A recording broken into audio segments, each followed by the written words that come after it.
Het democratisch tekort heeft natuurlijk te maken met het feit dat het één koninkrijk is. Dat binnen het koninkrijk mensen één nationaliteit hebben. En dat er dus besluiten worden genomen die de burger raken. Jou raken als titulaire clé. Zonder dat je daar rechtstreeks invloed op uit kunt oefenen.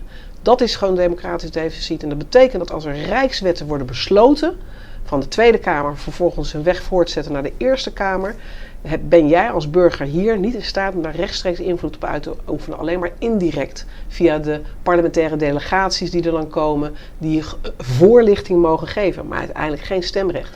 Dus als er bijvoorbeeld nu binnen de regeerakkoord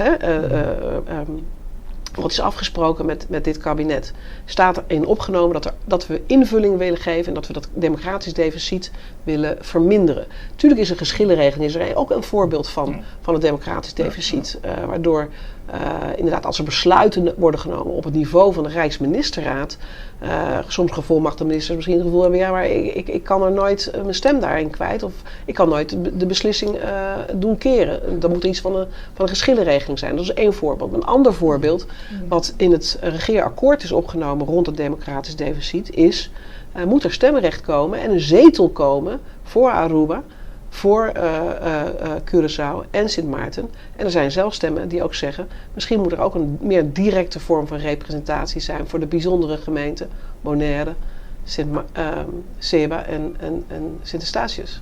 Dus als ik me niet vergis zit de staatssecretaris Van Huffelen nu op Sint Maarten om daarover te praten. Deze week, of is het volgende week. Wat moet er gebeuren dan, denkt u, dat dit allemaal kan veranderen? Het is best een ingewikkeld gesprek, kan ik mij voorstellen. Want de eerste vraag is, hoe zitten de eilanden erin?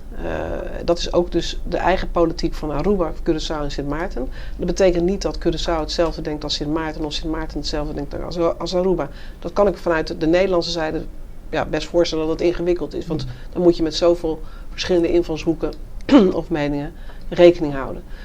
Er zijn ook verschillende modellen om het op te lossen. Maar er zijn ook hele goede voorbeelden. Ik bedoel, daar zijn onderzoeken nu naar gedaan om dus vergelijkingsmateriaal te hebben.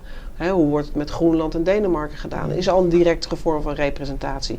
Hoe wordt het in Australië gedaan? Dus met andere woorden, er zijn voorbeelden die bevestigen dat een directe stem met een zetel voor de eilanden, zodat die ook bijvoorbeeld met name van toepassing gebruikt kunnen worden bij rijkswetten die de eilanden raken, dat kan worden opgelost.